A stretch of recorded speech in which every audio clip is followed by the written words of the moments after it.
wants to be king! Welcome to the War Room. Today's topic is going to be delicate by its very nature, but I believe that it is something that not only needs to be addressed, it needs to be dealt with in a very real sense of the word. And how we go about doing this, I'm not totally certain, but I think it's a conversation that men need to have for the future of our sons and the future of our country. And this topic comes at the request of one of my longtime subs, Two Wills Forever. So shout out to you, brother. What we're talking about today is the self-deletion of men in their middle-aged years, as well as younger men. And after I got the request from Two Wills a week or so ago, a couple of things started happening in my own personal life that really shed light on the need for this conversation, and at least taking a look at it to find out maybe, what's going on here. And the first of those was my fight coach came in at the end of last week and was telling us about one of his friends who was dealing with her son deleting himself over some issue that had to do with a female. And she didn't have any answers for why he chose to take that route and not deal with it. And that was a situation that kind of shed a little bit of light on the circumstance. But what really magnified it for me was listening to this so-called whistleblower for Facebook lament all of the terrible things that the poor little girls have to suffer through and go through because of social media. And she talked about the deletion rate, of the girls because of this. And there was never a mention about how young boys are faring in our society and our culture, this very same culture that is so detrimental to our poor little girls. And I found it curious that there was no mention about the way that it affected boys, even though boys are 4 times more likely to delete themselves as girls.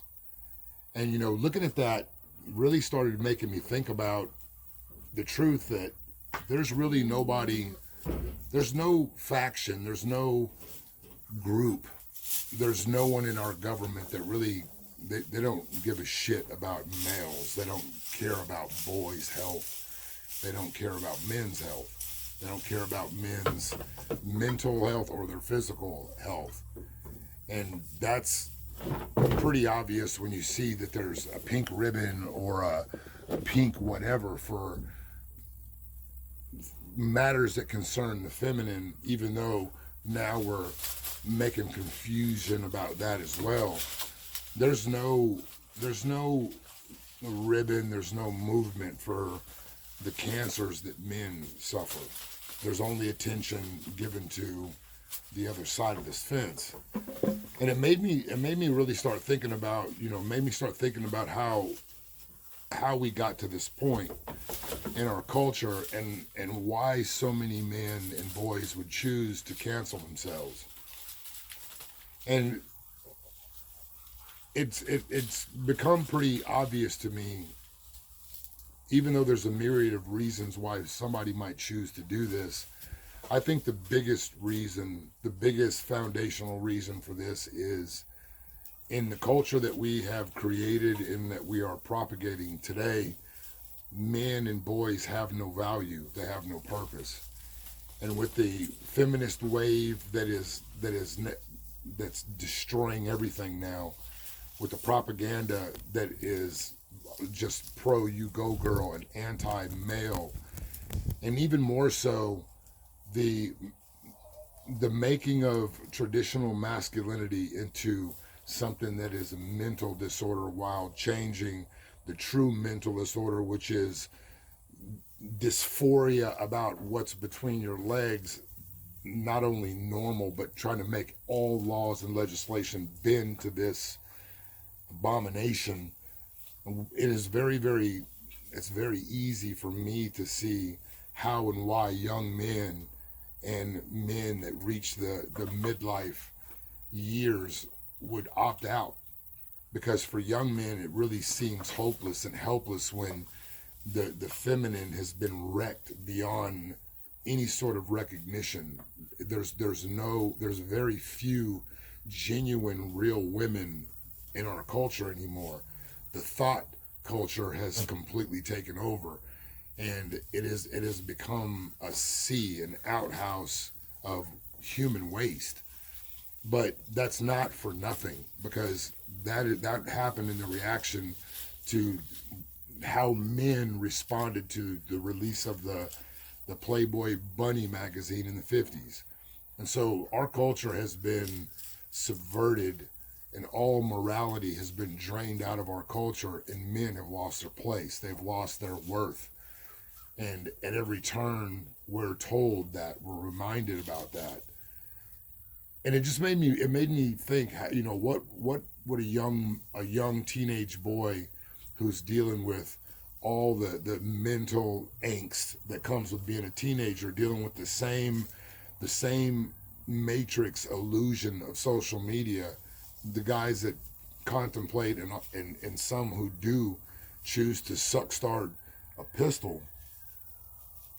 What do they feel when they hear this whistleblower or our culture in general speaking about how harmful men and boys are to the feminine, and how the masculine needs to be destroyed at every turn at all costs?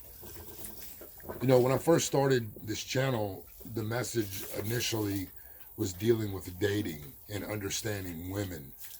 But as I progress in this, I find myself speaking to more and more young men, and trying to persuade them against being involved with the so-called modern woman. Because what's needed more than anything right now, in my opinion, is we need real men. We need the elders to step up and reach out and help the younger generation. Notice that the majority of my viewers are 18 to 35-year-old men, and in my opinion, again, it's going to be you men who can right this ship.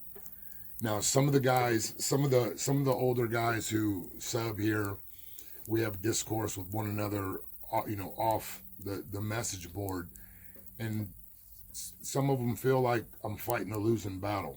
Some of them feel like this is just something that has to come to pass, but I don't believe that. I don't believe in sitting back and waiting for my compound, my country, to be overrun by purpled hair, beta male, feminist, and Marxist Nazis.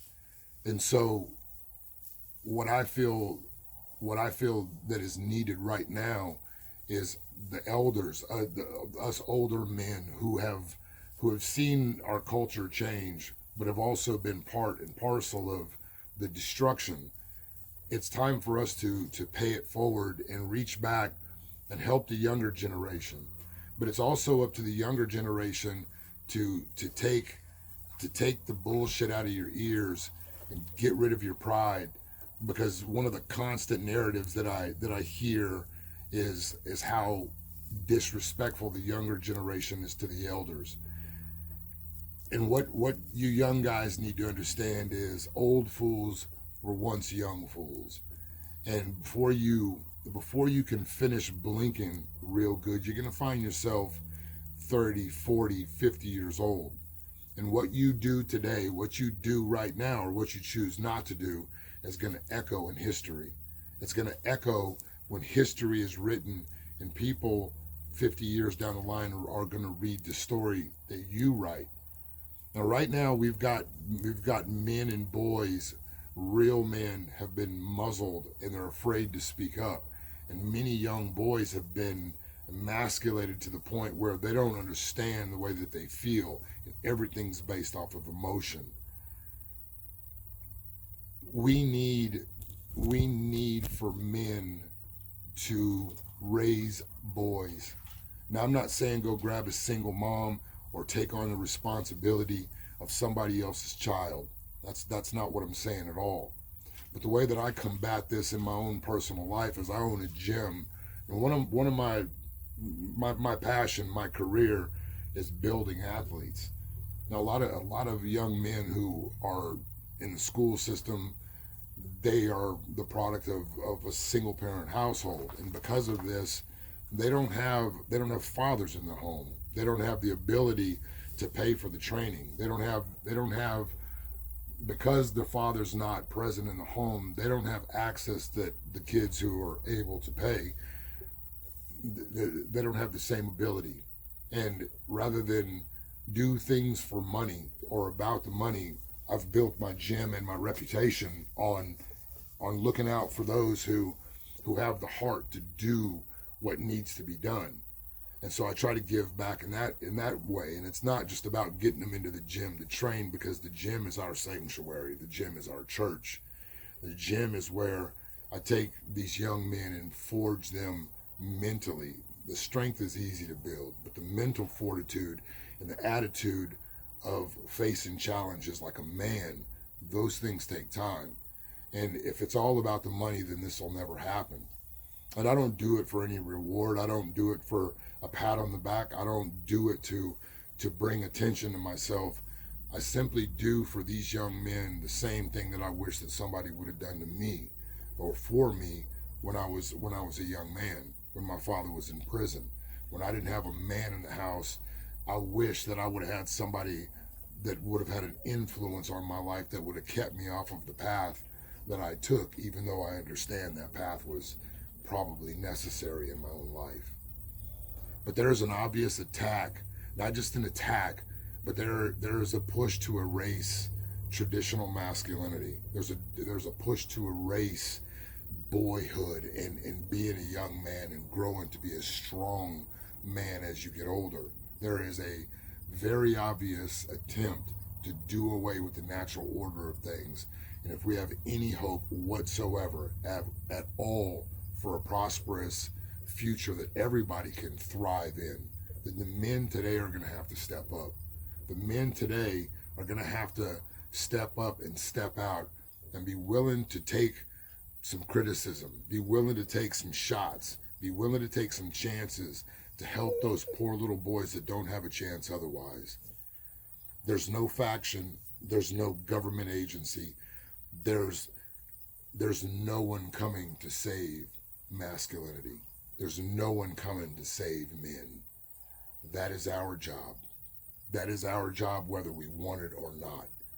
The alternative is to sit back and watch our culture, our country, and our world fall at the hands of whatever this is that's pulling the strings.